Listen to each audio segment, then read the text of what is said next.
Hello students, turning point technical classes के YouTube channel पर आपका फिर से एक बार स्वागत है। लास्ट लेक्चर में हमने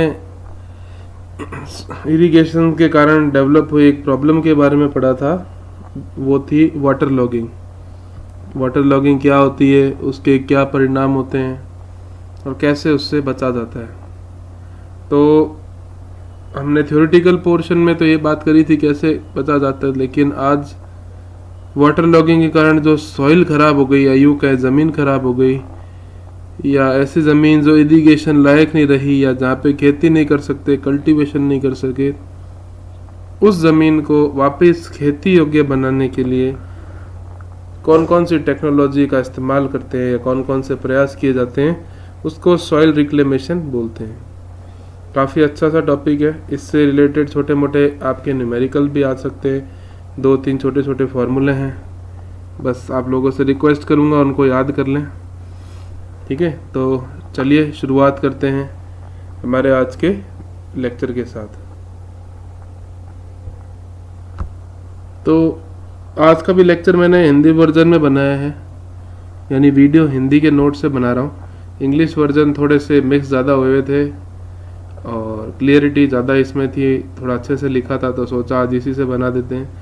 बाकी आपके हमेशा की तरह वीडियो के साथ साथ इनके जो PDF है वो भी आप लोगों को भेज दूंगा मैं। तो सॉइल रिक्लेमेशन का मतलब होता है किसी भी अनप्रोडक्टिव एरिया को खेती करने योग्य बनाने की जो प्रक्रिया है वो सॉइल रिक्लेमेशन कहलाती है।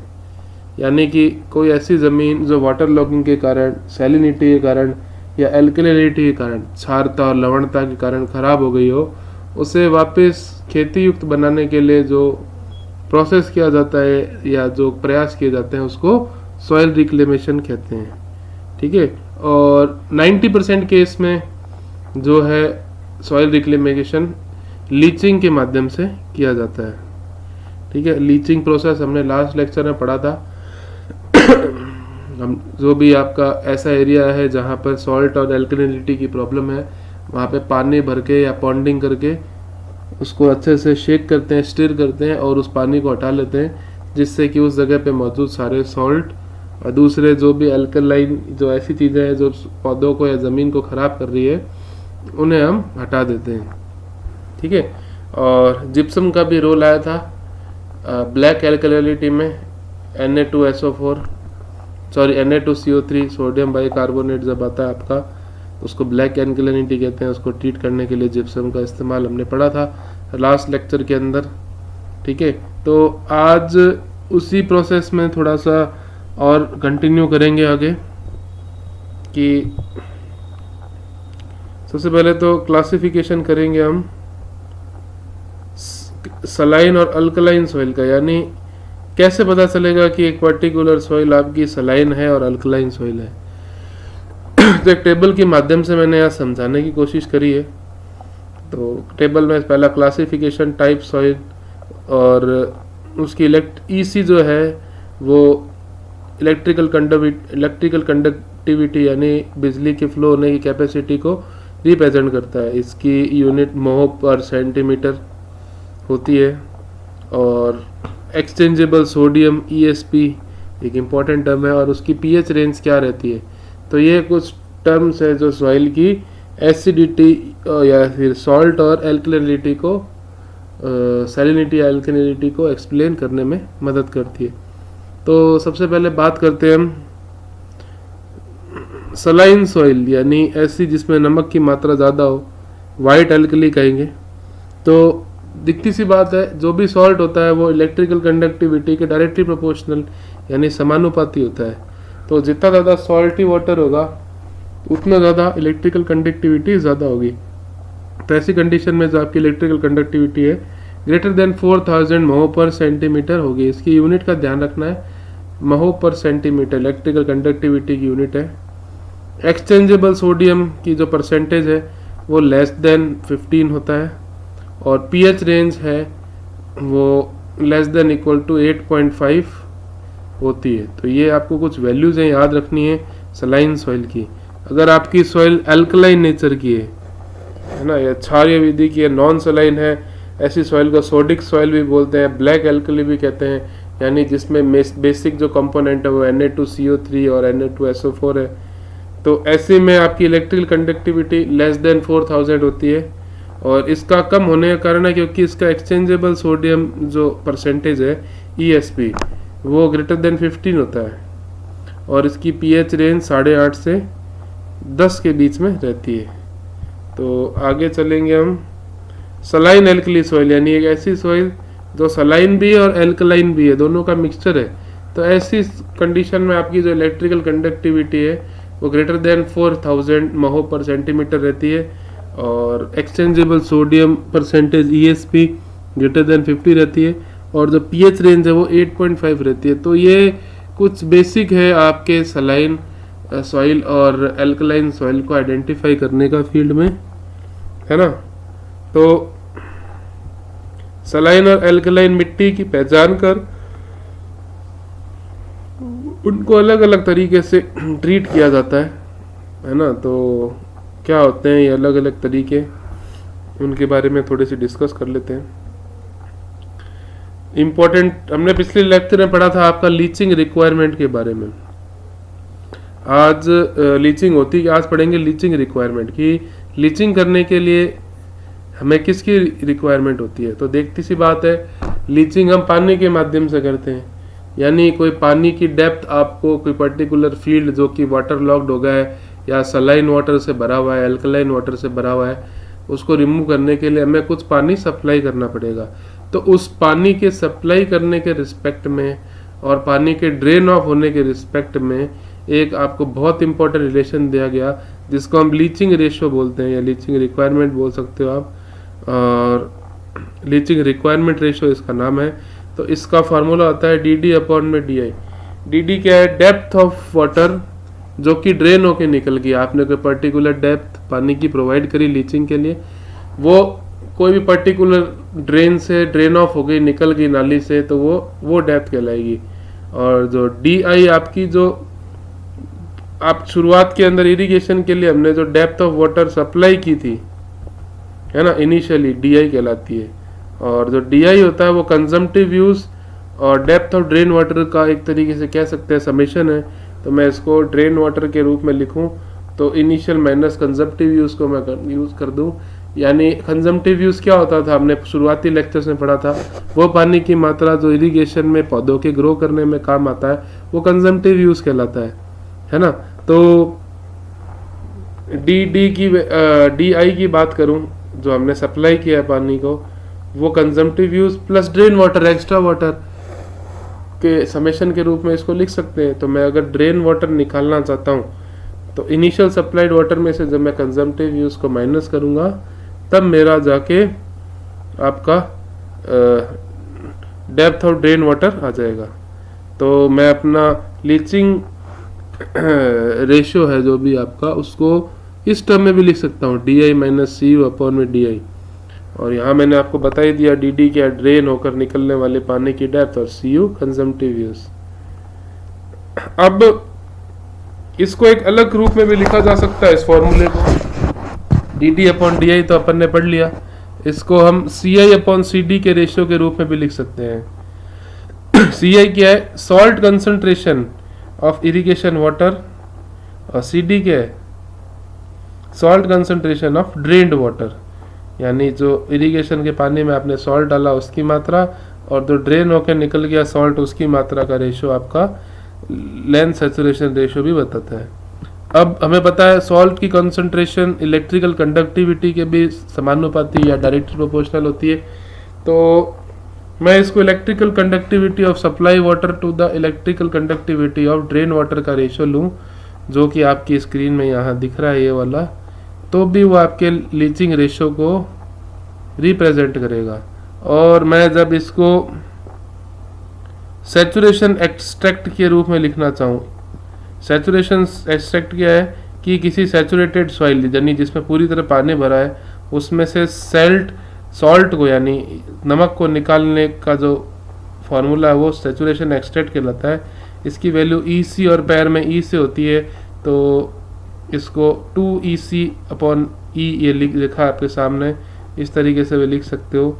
है ना, ये आपके सामने लिख रखा है, मैंने क्या लिखा है, जो आपका ड्रेन वाटर की कंडक्टिविटी है वो सैचुरेशन एक्सट्रैक्ट के डबल के बराबर होती है, आपको छोटा सा ध्यान रखना है, ठीक है ना, ज़्यादा इंपॉर्टेंट नहीं है, आप चाहो तो इसको स्किप भी कर सकते हो, इस इलेक्ट्रिकल कंडक्टिविटी का खाली फॉर्मूला याद कर लो, है ना, सैचुरेशन एक्सट्रैक्ट को आप स्किप भी कर सकते हैं। अब आता है लैंड ड्रेनेज।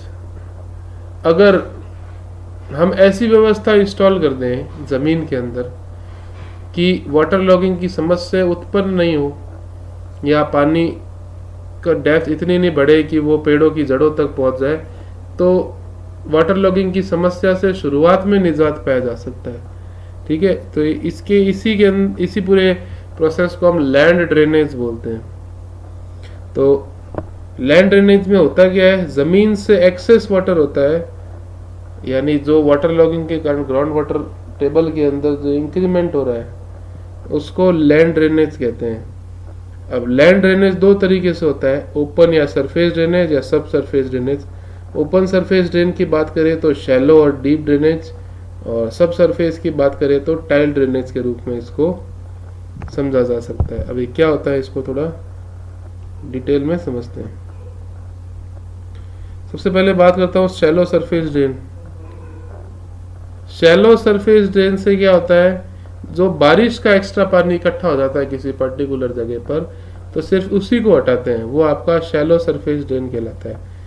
और जबकि डीप सरफेस ड्रेन में क्या करते हैं, जो बारिश का या शैलो ड्रेन से जो पानी है उसका इस्तेमाल कर टाइल ड्रेन के माध्यम से निकाल देते हैं। टाइल ड्रेन क्या होता है हम आगे पढ़ेंगे, है ना। और जो शैलो सरफेस ड्रेन है ये वाटर लॉक्ड एरिया के लिए अंदर काम की नहीं है, लेकिन जो आपकी डीप सरफेस ड्रेन है वो वाटर लॉक्ड एरिया के लिए काफ़ी कारगर है, ठीक है। तो बात करते हैं टाइल ड्रेनेज की। टाइल ड्रेनेज में क्या होता है, ऐसी सॉइल जिसमें पुअर ड्रेनेज है या पुअर इंटरनल ड्रेनेज फैसिलिटी है और हाई वाटर टेबल राइज कर गया, पौधों की जड़ों में पहुंच गया, तो ऐसी कंडीशन में हम टाइल ड्रेनेज का इस्तेमाल करते हैं। और इसका इस्तेमाल करके हम पानी को पौधों के रूट जोन से हटा देते हैं, ठीक है। तो इसके लाभ क्या होते हैं, एक तो सॉइल में से एयर सर्कुलेशन बढ़ जाता है, दिखती सी बात है, पानी निकल जाएगा तो एयर सर्कुलेशन ऑटोमेटिकली इंक्रीज हो जाएगा। और जो खेती के दौरान कोई भी आपका काम कर रहे हैं, आप चाहे काश्तकारी का काम कर रहे हैं या फसल बोने का काम कर रहे हैं, वो इस टाइल ड्रेनेज के कारण बिल्कुल इफेक्ट नहीं होगा, मतलब वो प्रोसेस साइड में चलता रहेगा और आप बिना किसी परेशानी के अपने काम को कंटिन्यू कर सकते हो। ये हैवी ग्रेविटी वाटर यानी जो भारी पानी होता है, या बेसिकली कहो जिसमें सोडियम और कैल्शियम और मैग्नीशियम के बाइकार्बोनेट्स होते हैं, जो भारी पानी होता है उसको भी हटा देता है। तो ये इतना कारगर है टाइल ड्रेन। और पानी जब बहता है एक्सेस, तो उस बहने के कारण जो भूमि का कटाव होता है या उपजाऊ मिट्टी का जो कटाव होता है वो होना बंद हो जाता है, क्योंकि टाइल ड्रेनेज से क्या होता है एक्स्ट्रा पानी आपका नीचे निकल जाता है, तो उससे भी हमें मदद मिलती है। इससे पौधों की जड़ों को अधिक गहराई मिल सकती है, दिखती सी बात है, पौधों को एयर सर्कुलेशन अच्छा मिलेगा जड़ों को, तो ज़्यादा गहराई तक जाएगी, पौधा अच्छी तरह से पनपेगा और एक अच्छी फसल का उत्पादन होगा। तो टाइल ड्रेनेज के फायदे ही फायदे हैं। बात आती है करते कैसे हैं, कि डेप्थ और स्पेसिंग कैसे सेट करें टाइल ड्रेन की। तो इसका एक सिंपल सा फॉर्मूला है स्पेसिंग का, 4K/Q B² - A²। अब पहले इस फॉर्मूले को देखने से पहले एक डायग्राम समझते हैं। ये आपकी सॉइल की कोई डेप्थ है जिसको मैं बोल रहा हूँ आपकी B, ठीक है ना। सॉइल की डेप्थ है, यहाँ से शुरू हो रही है, मतलब ग्राउंड लेवल पे खड़े हैं और किसी डेप्थ D पे जा रहे हैं, और जहाँ ग्राउंड वाटर लेवल है वहाँ से A दूरी पर आपके टाइल ड्रेन लगे हैं और उसके सेंटर तक की दूरी A है। तो यहाँ पे B और A आपको समझ में आने चाहिए।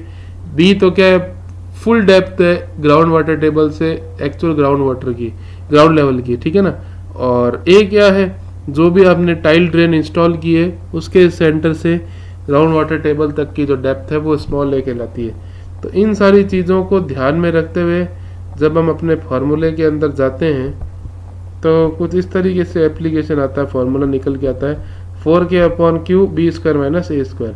S क्या है, स्पेसिंग है टाइल ड्रेन के बीच में जो हमें कैलकुलेट करनी है।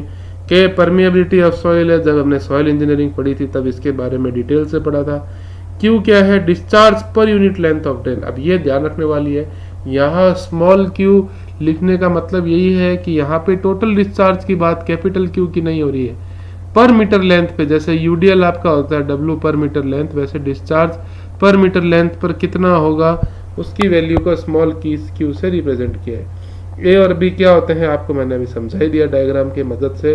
तो आप इस फॉर्मूले के इस्तेमाल से इन टाइल ड्रेन के बीच में जो स्पेसिंग है उसको एडजस्ट कर सकते हैं या सेट कर सकते हैं, ठीक है ना, जैसा भी आपको सही लगे।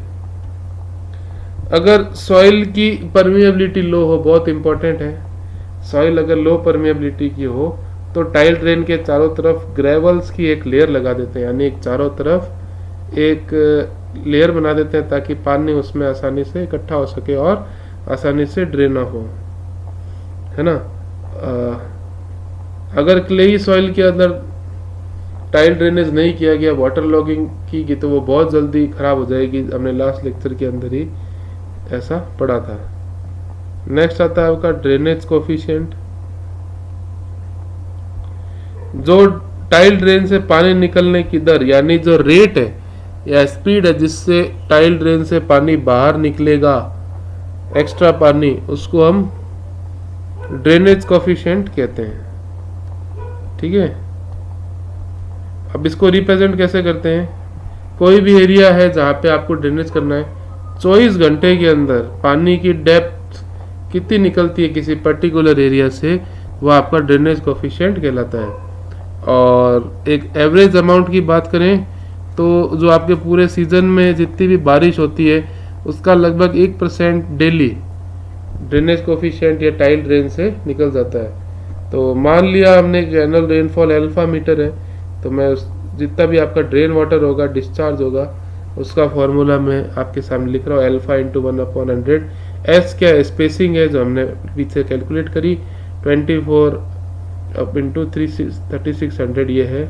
और जो टाइल ड्रेन का जो साइज है, इसको मैनिंग का फॉर्मूला हमने पढ़ा था जब हमने लेसी कैनेडी की थ्योरी पढ़ी थी, तो उसमें मैनिंग का फॉर्मूला आया था, तो उसकी मदद से हम टाइल ड्रेन का साइज निकाल सकते हैं, कैलकुलेट कर सकते हैं। लेकिन कुछ स्टैंडर्ड वैल्यूज की बात करें तो लॉन्गिट्यूडनल लेंथ के अनुरूप टाइल ड्रेन का जो स्लोप है वो 0.05 से 3% के बीच होना चाहिए, लेकिन इन जनरल प्रेफर्ड स्लोप 0.2% के आसपास रहना प्रेफरेबल है। तो ये आपकी टाइल ड्रेन है और सॉइल रिक्लेमेशन है, और छोटा सा टॉपिक था, आप लोगों को होपफुली समझ में आया होगा। और जैसा कि मैंने बोला कि वीडियो के एंड में आपको ये इसके नोट्स आपके ग्रुप पे शेयर कर दूंगा, तो बस ये रिक्वेस्ट है, पढ़ते रहिए। आज छोटी सी बात हम कर लेते हैं, RSMSSB ने कुछ पोस्टें इंक्रीमेंट करी है कृषि विपणन बोर्ड के अंदर, तो अच्छा मौका है हमारे लिए, अच्छी है, पॉजिटिव बात ये कि पोस्टें इंक्रीज हो गई, एक एक पोस्ट मैटर करती है। तो बस तैयारी में जुट जाइए और ये मान के चलिए पेपर जो आपको डेट दी है उसी डेट पे होगा, कोई उसमें चेंज नहीं होगा। आप उसी के हिसाब से अपनी तैयारी को जारी रखिए, कर रहे हैं तो बहुत अच्छी बात है, और जो नहीं कर रहे हैं वो प्रॉपरली स्टार्ट कर दें, ठीक है। तो मुलाकात करेंगे अगले लेक्चर के साथ, तब तक के लिए मैं रोहित व्यास साइनिंग ऑफ। जय हिंद।